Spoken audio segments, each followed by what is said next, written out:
Um, First of all, could you please introduce yourself to my students as to who you are? Hi, my name's Claudia Dale. I'm a makeup artist and I'm studying at the University of Salford in Manchester.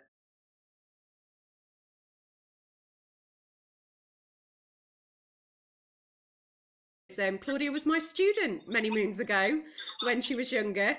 And we've just realised that she's actually the same age as some of your other teachers now as well.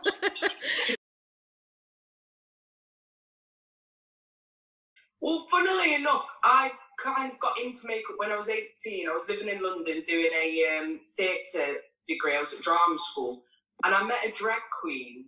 And that's how I initially learned how to do makeup, because before that I wasn't interested. But what I really loved about makeup was how much it could change you, and how actually it wasn't just stuff to put on. And like, I loved the theatrics of it. Yeah. And when I graduated from drama school, I decided that I wanted to have a career. I wanted my bread and butter money to be doing something that I loved. I didn't want to just keep working in bars and stuff. So I'm going to pursue acting at some point, but I really love the idea of working on TV sets, working on film sets, creating makeup. But I really wanted to have a job that I actually enjoyed as well. That's so smart. I didn't realise you'd done that. And I love the fact that you got into it by meeting a drag queen as well. That's brilliant. But yeah, I love the fact that you've been smart, because acting is such a difficult profession to get into, that having that, yeah, I was going to say, having that extra skill.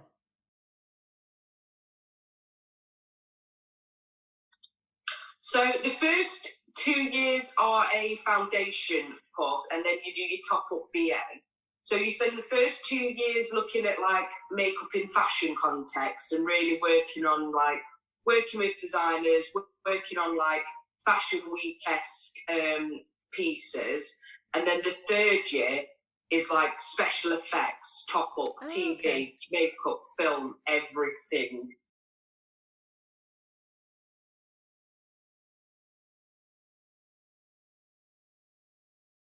My third year, I focused like, because I'm greedy, I was like, I'm going to do special effects and fashion, but run with fashion because I want to do it all. Yeah. I fell in love with like doing the special effects.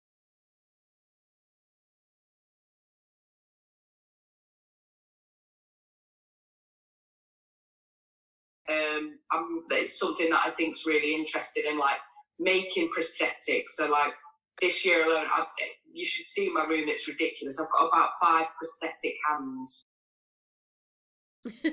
Just about, it's quite, if you don't like, when I invite people around, they definitely, you can see they're a bit freaked out. Yeah, it looks like you've got like body parts. Yeah. There's something out of a horror film. I love it.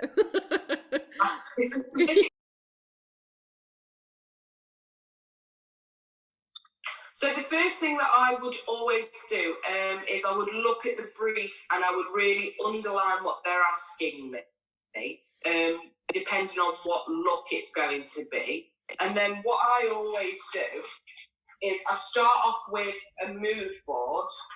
So a mood board is like a collection. Oh, this is a good one. So a mood board is like a collection of ideas. Yeah. I tend to stick with magazines, with books. I tend to be inspired by different, so like Alexander McQueen, different designers. I also look at textures I want to include, and then I'll start my face charts. Okay, brilliant. From face charts, I will typically do about,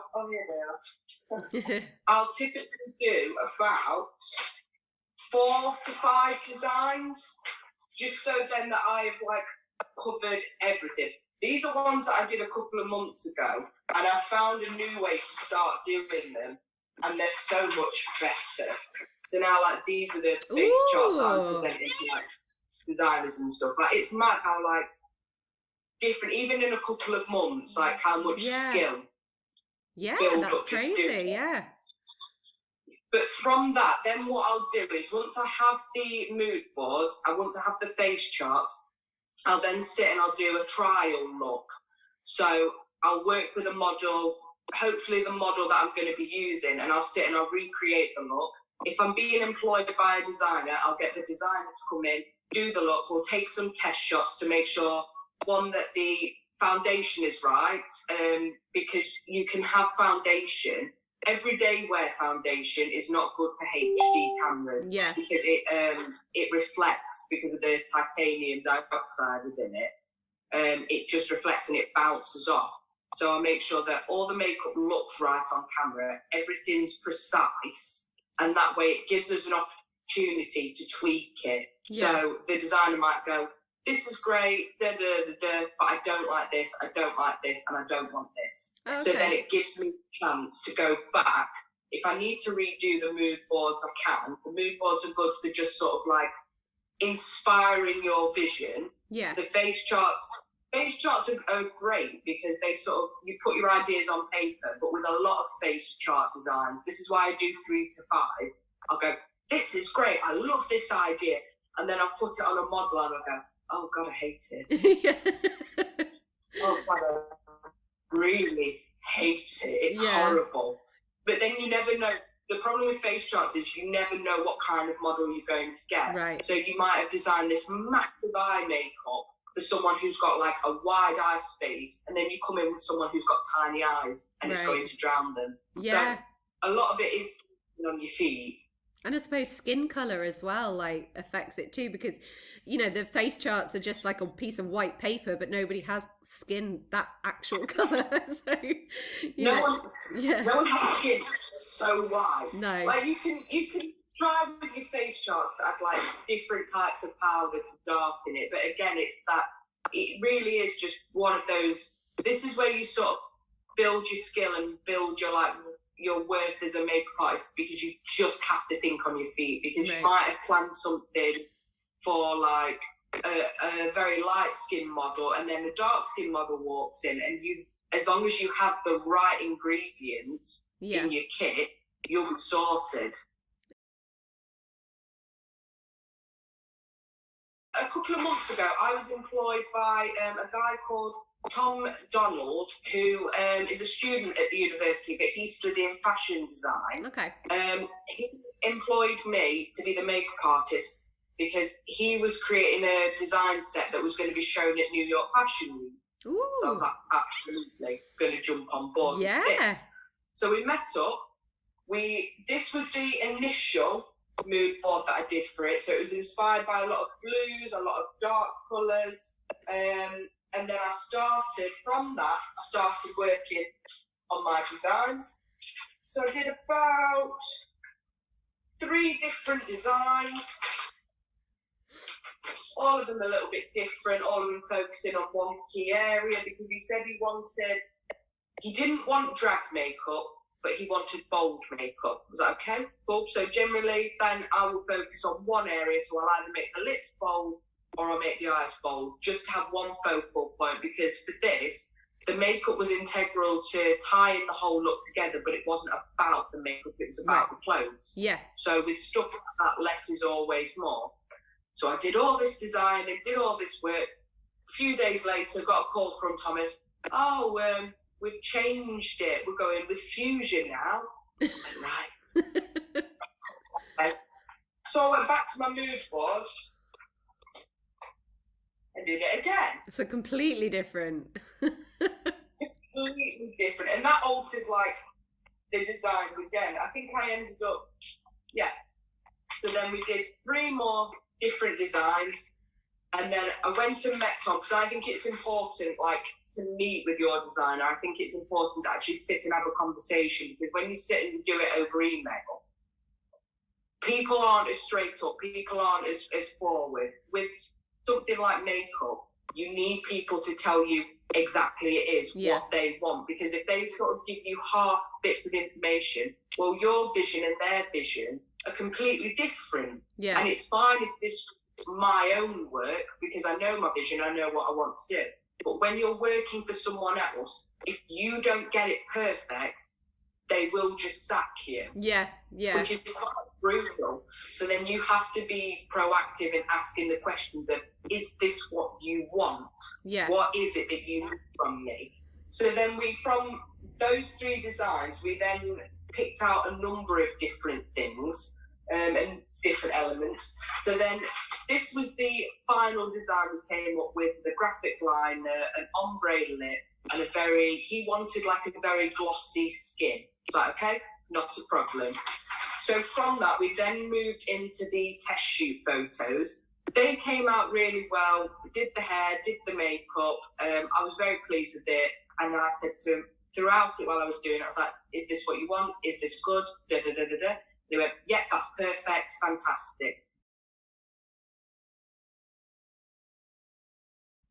We then got the test shoot photos back, and I got a call from Tom, and he was going, hi. I was like, hello. And he went, I need to talk to you. And I went, oh no, I know what this is going to be. He went, I love the makeup, but it's not right. I went, okay, what do you mean? He went, well, I've changed my mind. And you go, and it's kind of, this is the thing you kind of have to remember as a makeup artist. It's not about your skill, and it's not about the work that you've put in, and they're not saying it personal. None of it is personal. It's just the way it is, because on the day, he was really into it. He was like, yes, this is great. This is perfect. Da, da, da. And it's only on that reflection, he's gone, actually, no, I want to go in this direction now. It's never personal, and it's never about you. So this is one of the top skills as a makeup artist you need to be able to have, is to be adaptable, because if you're working on Fashion Week as well, it happens all the time where you will have the plans in the morning, you will be doing the models, and they are about to go on in 5 minutes, and the designer will come around and go, no, change this, I don't want this, I don't want that. You can't ever get annoyed at people not liking your work. You're being employed to do something, and it is very difficult, but it's not because they don't think you're not good as a makeup artist, because if they didn't think you were good, you wouldn't have been hired. Tom ended up wanting something very simple. So to go from like this like sort of bolder look to this look, actually, to be honest with you, I like completely agreed with this direction, which was like, because at first I was annoyed. I was like, but he's asked for this. But then you look at the garment that he's made and you go, no, really, it doesn't. If I added the massive mental makeup, it would ruin the garment. And the focal point at this isn't the makeup. It's the garment. That's what we're trying to sell. Yeah. I'm very much a makeup artist who like blurs the lines between two. So I do like doing the fashion. However, I like to make the fashion theatrical. I have some theatrical blood in my bones. It's ridiculous. So for my last assessment, I was working on a piece that was a fashion piece, but it was going to be the theme that we got given was 2019 Met Gala camp. So I was like, right, okay, what can I do? And this was actually the design that I came up with it. So this was the face chart look that I came up with. And then I was going to paint the bodice. So body, have peacock feathers covering it, glitter covering the hips, have gold over it. But for me, I thought, well, that's not theatrical enough. What else can I do? So I made a load of eyebrow pieces. So then what I would do, I'll take one. Yeah, this is a good one. So then what would happen is with this is just peacock feathers, sequins, and a bit of bulk cap plastic and gelatin all stuck together. So I do the makeup, and then it would sit on the eyebrow. Right. This is like a trick for me. I'm not fantastic at blocking eyebrows out. I hate doing it. So rather than try and cover them, I've worked smarter and hidden them in a better way. Ah, clever. Yeah, I like that. Thank you.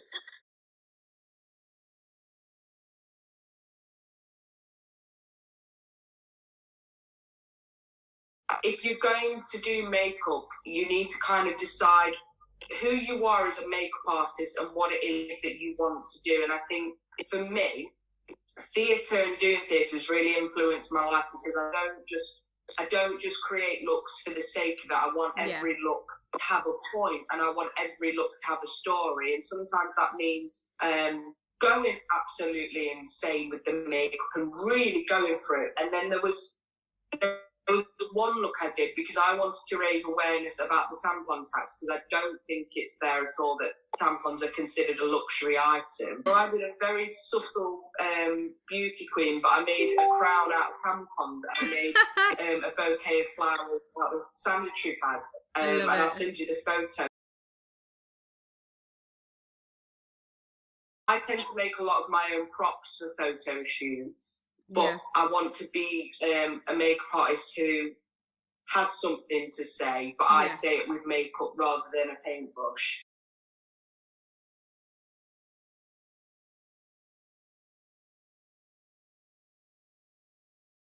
There's like lots of skills. Like, so when I first started learning how to do like cuts and bruises, I just couldn't get my head around it. I just couldn't, because I use for cuts, I use something called 3D Sculpt Gel, because it really molds onto the skin, and it really looks like skin when you start playing with it, because I personally don't like using wax.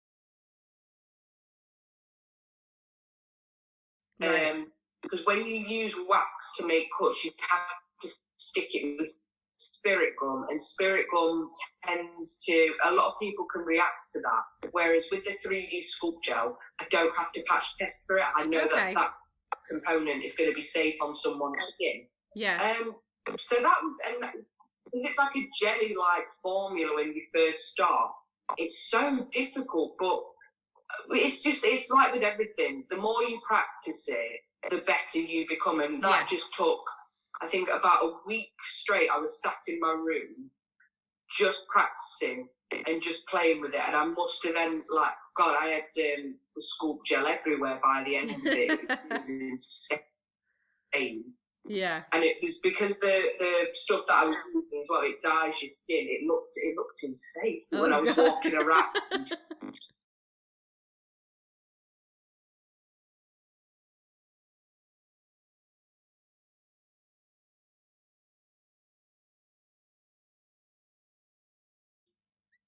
Any tips? Shadow many people as you can, and you can always learn different tips and tricks from people. This is very much like theatre, a job where yes, the skills are important, the knowledge is important, but the networking is even more so important. Right. If you don't go out and you don't build those connections, you're going to struggle. I'm still getting people that I worked with 3 years ago sending me a message going, look, are you free for this shoot? And that's how I've started to build my my clientele. But practice as much as you can. Whether it is you want to do fashion or whether it is you want to do theatre. When I started out in first year, I would spend Saturdays. I would go to uni 2 days a week, and I would spend Saturdays in my room. I wouldn't go out, and I would practice and practice and practice every skill I'd learned that week until I was perfect at it. Yeah. Boost yourself on social media. We live in a weird world where social media is the best thing and it's the worst thing as well. But really, like, show your skills on social media, because I started doing this as well, where I'll post things and I'll look at things that I've done previously and I'll go, wow, look at the improvement that I've made. So it's nice to document it for yourself. I think the biggest one is, like, find out who you are as a person. What do you want to say? There's no wrong answers with it. What do you want to do? Yeah. And just enjoy it. Create as many wonderful looks as you can. Really build up, like, your portfolio, and don't stress about it too much. You know, we're playing with makeup. It's we're not doctors. Yeah. Some of the best pieces that I've ended up doing have come from making a mistake. All right. Where I've like, actually, I really like how that's come out. Yeah. I'm going to focus on this more. Yeah. And I've just moved away from the initial idea. But read a lot, really look at what different people are doing in the fashion world, but go to museums, look at art, get inspired by not just Instagram looks. They're beautiful, but they don't really mean anything. Yeah, brilliant. Thank you so much for this today, Claudia. That's been brilliant. I'm going to just say bye-bye right now on our recording. So thank you very much.